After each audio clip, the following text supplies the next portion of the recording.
Bienvenue sur notre page Lecture paisible. Abonnez-vous massivement, likez et partagez la vidéo. Sous le voile de la mariée, chapitre 10. Le docteur d'un air suffisant sortit de la salle de réanimation. Aussitôt, il fut entouré, happé par une foule d'amis et parents de Kirala. Il leur avait souri largement. C'était tout de même rassurant, mais il fallait rester dubitatif, méfiant. On ne sait jamais. Derrière chaque sourire des docteurs pouvait se cacher le pire. Leur métier leur a appris à trahir l'évidence. Aucun docteur ne se meut devant la mort ni ne souffre de la douleur et des pleurs des patients. L'habitude aurait pris le pas sur le sentiment et aurait façonné leur cœur, changé leur esprit. Dans la foule, des questions avaient fusé de partout. Comment va-t-elle? Docteur, et Kirala? Docteur, qu'est-ce qui ne va pas? Docteur, y a-t-il de l'espoir? Et Tuti, Kanti, à toutes ces questions, il donnait la même réponse avec le même ton, la même sérénité. Elle va mieux. Un autre, non content de la réponse qui lui paraissait encore vague, imprécise, de lui poser une autre question. Elle va bien ou elle va mieux, mon docteur? La patiente n'est plus en danger, c'est l'essentiel. Une dame chavirée par la douleur bondit de la foule, les larmes aux yeux, le prit par le bras. « S'il vous plaît, docteur, de quoi souffre ma fille? Vous êtes sa mère? Oui, je suis sa mère. Suivez-moi. » La porte du bureau se referma derrière eux. À peine s'était-il assis que le docteur l'informa du mal qui rongeait sa fille. « Votre fille souffre d'une dépression nerveuse. Certainement, elle est déçue de la vie. Ce pareil cas arrive aux personnes excédées. Elle a donc pris un excès de comprimés. » La mère décrivit un sec du regard et cria « Dépression nerveuse? Oui, madame. C'est après cela qu'elle a tenté de se suicider. » Se suicider? Mais pourquoi un tel acte odieux contre soi-même? Elle pourrait vous donner les raisons. Mais, grosso modo, notre analyse nous révèle qu'elle ne dort pas assez. C'est dû au fait qu'elle pense trop, réfléchit beaucoup. Or, le mal de l'insomnie conduit à la dépression nerveuse. Bref, rendons gloire à Dieu. Sa vie est bien loin du péril. Votre fille est sortie du coma. La mère, rejointe au bureau par une foule d'amis et de connaissances, avait les yeux embués de larmes. Personne autour d'elle ne put retenir les siennes. Le bureau du docteur, aux grandes dames du locataire, s'était transformé en une morgue plantée au cœur de l'hôpital. Vexé, il devient discourtois. « Vous voulez tuer Kirala? Il ne sert à rien de pleurer maintenant. Que feriez-vous si elle venait à rendre l'âme? » Personne n'imaginait la voir mourir pour si peu. La parole du docteur semblait ajouter de la douleur à leur ressentiment. Tous autour de lui, consternés, avaient les yeux de nouveau rouges de larmes. « Sortez, on ne pleure pas ici. Mon bureau n'est pas un cimetière. Faites gaffe, sinon votre manque de foi va précipiter sa mort. Ici, nombre de nos malades sont morts du pessimisme de leurs parents. » Un à un, il sortit la tête baissée, la douleur ravalée, se remettant à Dieu pour la vie de Kirala. « Arrêtez, » ordonna le docteur. « Que son mari reste avec nous. Nous voulons nous entretenir avec lui. » Tous hébétés se regardèrent. Parmi eux, point de mari de Kirala.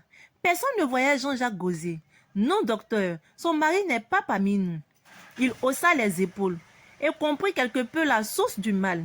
On lui avait téléphoné en vain. En vain, on l'avait cherché où l'on pouvait le trouver. Peut-être une mission l'aurait éloigné du pays. Qui sait? La servante, seul témoin, seule personne à la maison, avait été rouée de questions. Sachant s'exprimer correctement en français, elle était restée de marbre comme pour se moquer du monde. Conduite au commissariat, cribée de nouveau de questions, même avec des menaces à l'appui, elle n'avait pu dire mot à personne. À chacun d'attendre le jour propice pour en savoir davantage. Elle ne voulait point y mettre sa bouche.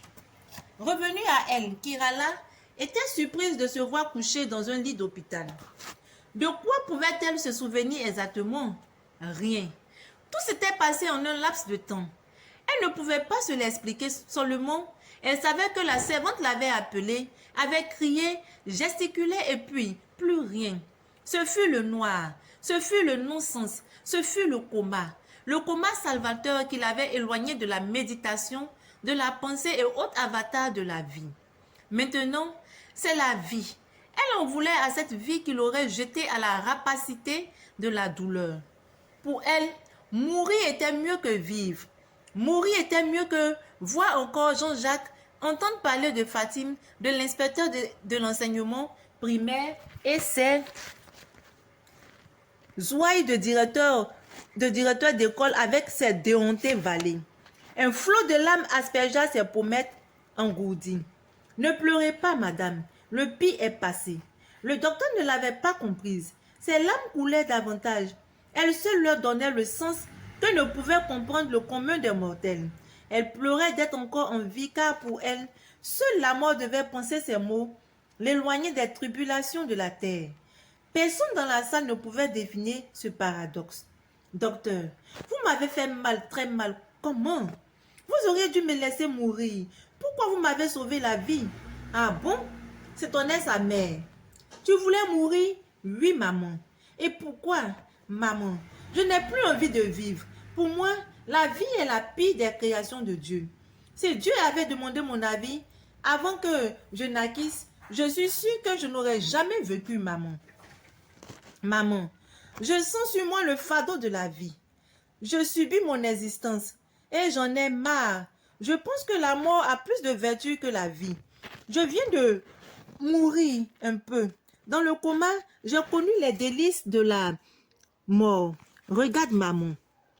Quand on meurt, on n'a ni ennemi ni opposition. On vit tranquille, étranger au mépris et au ragot des vivants.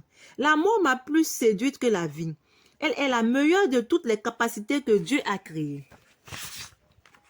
La folie. Kirala serait devenue folle? Sa mère, qui en était certaine, se jeta sur le docteur, le supplia de sauver sa fille. De loin, son cri sec perçant traversa les salles, le toit, les murs, et atterrit dans les oreilles des autres malades, alertait les passants. On a couru vers elle. Docteur, ma fille serait devenue folle? Oui. Kirala, délire. Elle dit n'importe quoi. Docteur, elle est folle. Kirala, qui la regardait, savait bien qu'elle était lucide. Peut-être folle de sa nouvelle passion. Elle lui souriait. Et à sa mère de croire que tout était anormal. Que le sourire, le regard n'était que le reflet d'une femme ayant perdu son sens, sa conscience. Docteur, regardez-la. Elle rit même quand rien ne fait rire. Elle rit n'importe comment. Cela n'arrive qu'au fou. Non, maman, je ne suis pas folle. Ce que je fais est penser. Ce que tu dis, je le sais, je le vois, je le sens. Je ne suis pas folle. Peut-être que je le suis sans le savoir, mais tu sauras après que je ne suis pas folle. Sinon, je veux être libre, et pour l'être, il faut mourir. C'est la seule vérité, rien que la vérité. Le docteur prit sa mère par le bras, alla avec elle dans son bureau. Non, madame, ta fille n'est pas folle. Non plus, elle ne délire. Aucun signe clinique ne montre qu'elle souffre d'apoplexie. Son mal, le seul mal qui la ronge, c'est la déception. On doit l'aider pour l'éloigner de cette émotion. Alors, on va aller vers elle, demande-lui de te révéler la cause. Alors, va vers elle. Demande-lui de te révéler la cause de sa déception. Tant qu'elle ne le dira pas, elle en souffrira pour longtemps. Et même, on ne sait jamais, elle peut en mourir. La mère, près de sa fille, la regarda tendrement, eut pitié d'elle. Elle-même, femme comme sa fille, devina la source du mal. Sans doute un problème conjugal, murmura-t-elle. Ça devrait être cela. Kirala, qui dormait, ouvrit ses yeux. Sa mère l'avait poussée à parler de son mal. Tout mal, une fois dit, libère l'esprit, devient donc moins nocif. Ouvre donc la boîte de Pandore afin que ces mots sortent, qu'elle se vide pour que tu vives encore mieux. De quoi souffres-tu, ma fille? Kirala rejeta cette question du revers de la main. Elle ne voulait plus partager sa vie conjugale avec sa mère. Elle n'allait rien y comprendre. Le différend qui l'opposait à son mari était une affaire de ville, une affaire d'homme civilisé. Le mariage légal avait ses principes qui ignoraient le mariage coutumé. Elle sourit à sa mère. Tout va bien, maman. Non, rien ne va, je le sens. Sache que je suis ta mère, la seule personne à ne jamais te vouloir le pire sur la terre. Partage avec moi ta vie. Dis-moi la vérité. Hier, nous étions des confidents. Et je savais tout de toi. Aujourd'hui, même mariée, je suis encore ta mère, la même. Dis-moi ce dont tu souffres et je dirai avec quoi on le soignera. Tout va bien, maman. C'est faux. Tu souffres. Je suis une femme comme toi. Tout ce qui défait une femme ne m'échappe pas. Une personne normale ne peut croire que mourir est mieux que vivre. Non. Une femme normale ne perd pas connaissance, ne délie pas, ne peut être malade sans son mari à côté d'elle. Non, rien ne va. On le sait dès qu'on te voit ici, couché là à l'hôpital. Celui n'est pas l'asile des bien portants. Quand tout va bien, on ne tombe pas malade du choc psychologique. Ma fille, si tout allait bien, on verrait ton mari ici à ton chevet. Dis-moi, où se trouve donc ton mari? Où est Jean-Jacques Gosier? Kirala n'avait 10 mots et la mère continua. Je suis sûre que tu lui refuses la nuit. Dis-moi, si tu entretiens des relations intimes avec ton mari. Kirala, le visage renfrogné, lui tourna le dos. Sa nuit était sa nuit, son secret. Elle ne voulait en parler à personne, même pas à sa mère. Ne me tourne pas le dos. Dis-moi, si tu couches avec ton mari, un foyer sans amour est voué au péril. Dis-moi si vous faites l'amour. Maman, que veux-tu que je fasse avec l'amour? L'amour, l'amour, toujours l'amour. De quel amour parles-tu? L'amour du prochain? Oui, mais plus jamais d'amour où l'homme est en moi. Je ne veux plus me livrer à la volupté des hommes. Cet amour fait de moi le lit des hommes et me rend faible. Je veux vivre libre, libérée de ces contraintes qui pèsent sur ma liberté. Ma fille, ici-bas, aucune femme ne peut se passer de sexe. On vit par le sexe et pour le sexe. La femme qui en a marre est certainement malade. Je te comprends donc. Tu ne fais pas l'amour avec ton mari. Non. La mère ébelleuse se saisit la tête entre les deux mains, tournoya sur elle-même comme une toupie. Elle tombait des nues. Ma fille, comment peux-tu passer des nuits avec ton mari dans le même lit sans qu'il ne te fasse l'amour? Que fais-tu du devoir que Dieu t'a donné? Que fais-tu du pouvoir que Dieu t'a donné? Le sexe de la femme est un opium pour les hommes. Tu ne peux avoir en main cette âme divine et permettre à l'homme de te fuir. Impossible. Notre sexe, nous les femmes, nous aide à livrer la guerre à n'importe quel homme sur la terre. Je suis étonnée que tu n'aies pu l'apprivoiser. Si tu as perdu une telle bataille, tu ne gagneras aucune guerre. De toute façon, tu es sa femme et l'homme c'est lui. Sois humble, soumets-toi à ses désirs. Cherche-le, rejoins-le là où il est et demande-lui pardon. Kirala sursauta de colère. De peu, elle faillit se lever pour porter main à sa mère. Pour la première fois, elle éleva le ton. Jamais, maman. Je ne peux pas lui demander pardon pour qu'il me fasse l'amour. Quel sacrilège!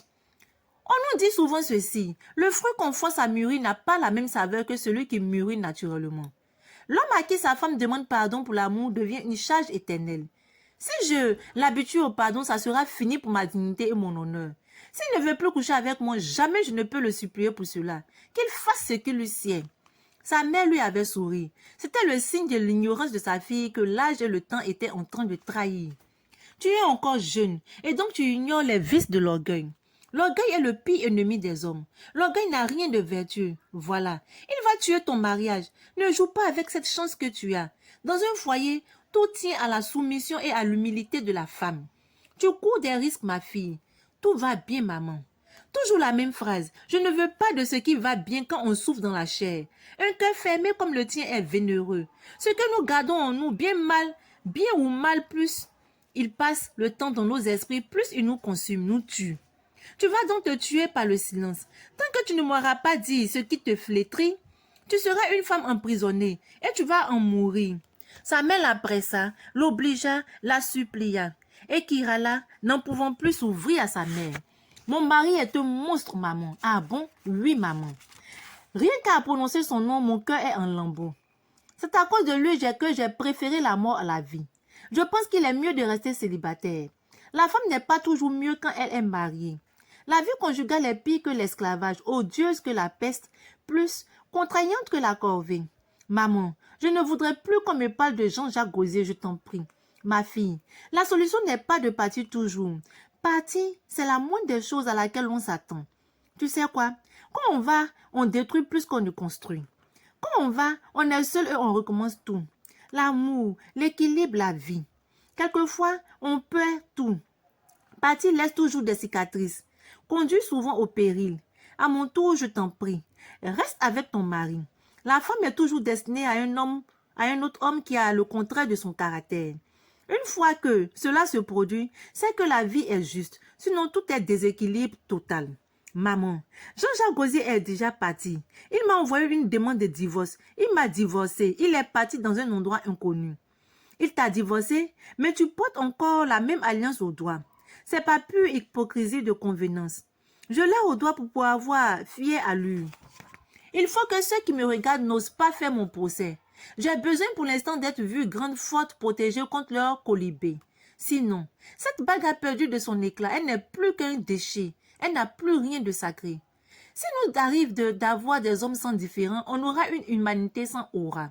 On ne peut se traiter en ennemi pour des humeurs qui nous divisent ou pour des choix qui nous contrarient.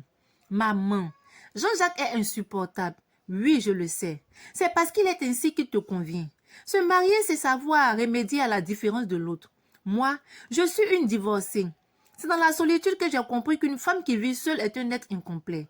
Jamais son rang social ne peut lui ou devoir sa majesté. Même si les hommes qui la voient ne le savent pas, elle-même sait qu'elle saigne de la solitude et du silence de la nuit. Alors, dis-moi ce qui vous désunit au point de t'envoyer une demande de divorce. Sa mère, comment? Elle est horrifiée par notre mariage. Le jour du mariage, elle fut la première à sortir de la salle. Pourquoi? C'est l'autre qu'elle veut. C'est Zinzin, ce qu'elle aime. Elle a eu 2 enfants avec Jean-Jacques. Alors, je ne peux vivre sous le même toit avec celle qui me hait. Tu as donc chassé la mère de ton mari? Oui, maman. Sacrilège. C'est mon droit, maman. Le loup et l'agneau ne peuvent pas dormir dans la même bergerie. Toute femme qui rejette la mère de son mari livre sa propre mère à la haine de ce dernier. Si une mère vit sans son fils, où vivra-t-elle pour ne pas mourir de chagrin? Sa mère est chez lui son fils. Elle est donc chez elle. C'est elle qui lui a donné le jour. C'est elle qui l'a éduqué.